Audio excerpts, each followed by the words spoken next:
कोशी प्रदेश सरकारले चाहिँ त्यो लिखितको प्रावधान हटाइसकेपछि कति रिक्सा चालकहरूले चाहिँ लाइसेन्स लिनलाई चाहिँ गयो होला? यो नियम लागू भइसकेपछि लगभग 200-250 जना साथीहरूले बनाएको छ। किन चाहिँ जस्तै धेरै सिटी रिक्सा चालकहरू चाहिँ लाइसेन्स लिन नगएको होला? मलाई जहाँसम्म लाग्छ यो सिटी सफारी चालक साथीहरूले लाइसेन्स नबनाउनुको मेन कारण चाहिँ राज्यले चाहिँ चेक जाँचै गर्दैन। केही नभए नि हप्तामा चाहिँ एक दिन स्थान चेन्ज गरी लाइसेन्स चेक गरिदियो भनेदेखि कसैले चाहिँ केही भन्नै पर्दैन, अटोमेटिक चाहिँ चलाउने मान्छे त गएर लाइसेन्स बनाइहाल्छ।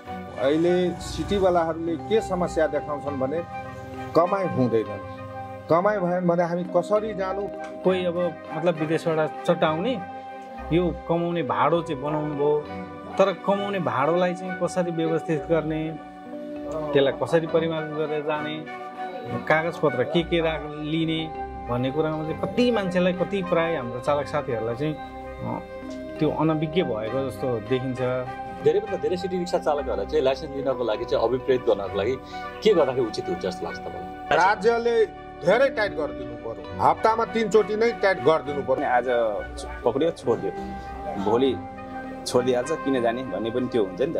कतिपय चाहिँ आर्थिक अवस्थाले पनि जान्न भनेर हुन्छ, कतिपय मेरो सफारी नै बुलबुकै छैन म के जानु भन्ने पनि हुन्छ। त्यो विकल्पले चाहिँ जस्तै यो लाइसेन्सलाई सहजीकरण गर्न कस्तो भूमिका खेलेको जस्तो लाग्छ तपाईँलाई? मलाई त लाग्छ 99% विकल्पले नै गरेको छ।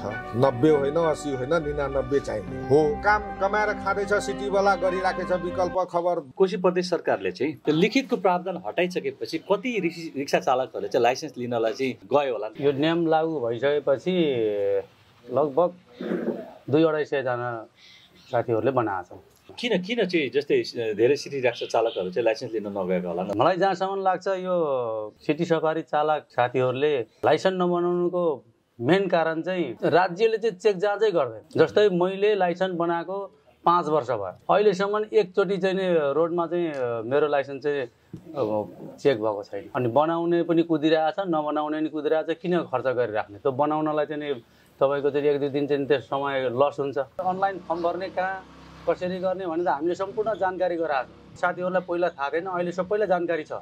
तर यो अनलाइन फर्म नभर्नु, लाइसेन्स बनाउनमा चासो नदिनु चाहिँ यो राज्यकै कमजोरी छ। केही नभए नि हप्तामा चाहिँ एक दिन स्थान चेन्ज गरी लाइसेन्स चेक गरिदियो भनेदेखि कसैले चाहिँ केही भन्नै पर्दैन, अटोमेटिक चाहिँ चलाउने मान्छे त गएर लाइसेन्स बनाइहाल्छ। अहिले सिटीवालाहरूले के समस्या देखाउँछन् भने कमाइ हुँदैनन्।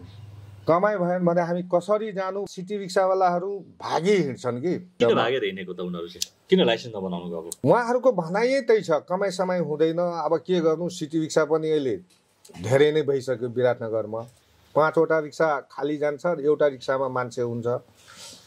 अनि त्यस कारणले गर्दाखेरि व्यवहारमा उनीहरूलाई अर्थशास्त्रमा नै गडबड भयो क्या अहिले खास। अनि जति बोलाउँदा पनि मान्दैनन्। अब पहिले त आइज भन्दाखेरि 200-250 रिक्सा हुन्थ्यो, अहिले चाहिँ उनीहरूलाई आँखा दिँदा पनि, कुनै कार्यक्रम गर्दा पनि तयार हुन मान्दैनन्।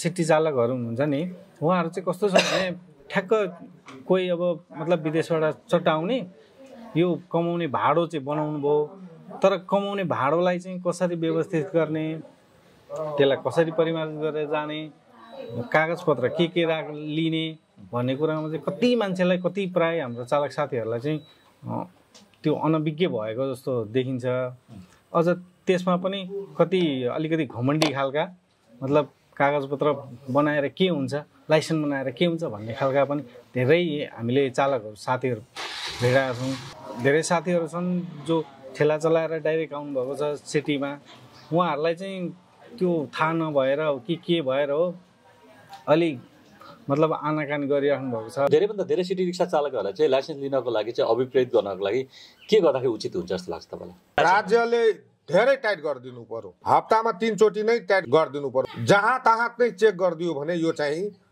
लाइसेन्स चाहिँ बनाउँछन्। अब हामी यो सङ्घबाट पनि हुँदैनन्, गर्नुपर्ने नै राज्यले नै हो। राज्यले चाहिँ लाइसेन्स चेक गरिदिनु पर्यो, ब्लुबुक चाहिँ ठिक छ छैन ब्लुबुक चेक गर्नु पर्यो, अब गाडीको कन्डिसन ठिक छ छैन चेक गर्नु पर्यो। त्यो भयो अलिकति राज्यबाट चाहिँ टाइट भएपछि अटोमेटिक चाहिँ आफै चाना बाई कमान्ड भने जस्तै चाहिँ अगाडि बढिहाल्छ। यसलाई धेरै कसरत गर्ने आवश्यकै छैन, एवारनेस चाहिँ गर्नै पर्छ। भने कति मान्छे अनभिज्ञ छन् क्या यो सम्बन्धीमा। अब कतिलाई थाहै छैन लाइसेन्स लिएर के हुन्छ कसो हुन्छ त्यो थाहा छैन, कसैलाई कागजपत्र लिँदा के हुन्छ भन्ने कुरो थाहा छैन। राज्यको तर्फबाट चाहिँ के गर्नुपर्छ? राज्यले त कडी कडाउ गर्नै पर्छ। यसको लागि चेक जाँच कडी कडाउ गर्नु पर्यो, कागजपत्र हेर्नु पर्यो, ठाउँ ठाउँमा चेक राखिदिनु पर्यो। चेक राखेर फाइन मार्ने होइन, त्यसलाई सम्झाउनु पर्यो होइन। सम्झायो एकचोटि होइन, दुईचोटि होइन, 3 चोटिसम्म सम्झाउने, त्यस पछाडि फाइन मार्दा पनि फरक परेन। त्यति गऱ्यो भने चाहिँ अझ जागरुक हुन्छ कि लाइसेन्स लिनलाई। आज पक्रियो छोडिदियो, भोलि छोडिदिइहाल्छ, किन जाने भन्ने पनि त्यो हुन्छ नि त। कतिपय चाहिँ आर्थिक अवस्थाले पनि जान्न भनेर हुन्छ, कतिपय मेरो सफारी नै बुलबुकै छैन म के जानु भन्ने पनि हुन्छ। यी सबैलाई चाहिँ मध्यनजर राखेर चाहिँ अलिकति ट्राफिक नियममा टाइट गरिदियो भने पनि जानु पर्दो रहेछ र बनाउनु पर्ने रहेछ भन्ने कुरा चाहिँ उनीहरूलाई पनि चेतना छुट्छ। तपाईँहरूको सङ्गठनले चाहिँ यो विषयमा के गर्दैछ अथवा के गर्ने योजना राखेको छ? हाम्रो यो नेपाल यातायात चालक सङ्घ मोरङ जिल्लाले चाहिँ के गरेको छ त भन्दाखेरि हाम्रो चाहिँ 14-15वटा इकाइहरू छन्। प्रत्येक इकाइमा हामीले महिनामा एउटा कार्यक्रम गरेर हुन्छौँ। सबै साथीभाइलाई हामीले चाहिँ लाइसेन्सको अनलाइन फर्म यसरी भरिन्छ, यसरी यति 10 टुर लाग्छ, अथवा चाहिँ चिन्जान छ, कोही चाहिँ आफै जान्नुहुन्छ भने मोबाइलबाट अनलाइन फर्म आफै भर्दा पनि हुन्छ, त्यसमा खर्च छैन। यति खर्च लाग्छ, ट्रायल पास गरेपछि यति खर्च लाग्छ। खर्च पनि लगभग 2025-मा सब क्लियर हुन्छ। त्यहाँसम्म हामीले जानकारी गराएको छौँ। त्यति गर्दै पनि हाम्रो साथीहरू चासो दिनुहुन्न। चासो नदिनुको कारण त्यही हो सर, अरू केही पनि होइन। चेकै हुँदैन। अब किन बनाइराख्नु? अब लाइसेन्स बेगरको कुद्न नपाएपछि नि लाइसेन्स बनाउनु त। अब भोलिका दिनमा घटना घटै देखा जाएगा। हाम्रो चाहिँ भूमिका अब सम्झाउने बुझाउने। नयाँ मान्छे छ भने यसरी जानुहोस्, यस्तो हुन्छ होइन, यसरी गर्दा सजिलो हुन्छ भनेर हामीले सम्झाउने, त्यही हो। यात्रुहरूले के गर्नुपर्छ होला? यात्रुहरूले पनि सोधेर चढ्नुपर्ने नियम बनाउनु पर्ने भयो। अब तपाईँसँग कागजपत्र छ कि छैन, लाइसेन्स छ कि छैन भनेर सोध्नुपर्ने अवस्था आइसक्यो।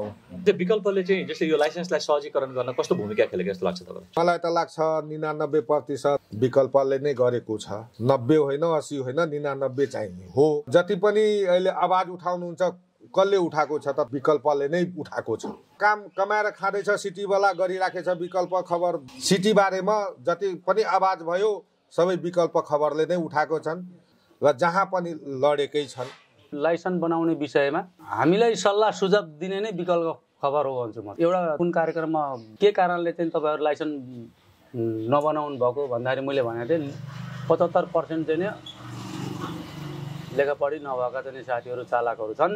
त्यस कारणले गर्दाखेरि नभएको। यो लिखित चाहिँ हटो भनेदेखि लाइसेन्स चाहिँ तपाईँको 90%ले लाइसेन्स बनाउँछ भने त यो त मैले हजुरलाई भनेको थिएँ। त्यसबाट चाहिँ हजुरले चाहिँ पहल के गरिदिनु भयो त भन्दाखेरि पत्रकार सम्मेलन गरेर चाहिँ ज्ञापन पत्र नै हजुरले निकाल्नु भएको थियो। लिखित परीक्षा चाहिँ हट्नुपर्छ भनेर चाहिँ तुलना गर्ने हो भने 10% मात्रै हाम्रो छ। यसमा त 90% त हजुरले नै पहल गरिदिनु भएको छ। त्यसमा म चाहिँ यो विकल्प खबरलाई धेरै धेरै धन्यवाद दिन चाहन्छु।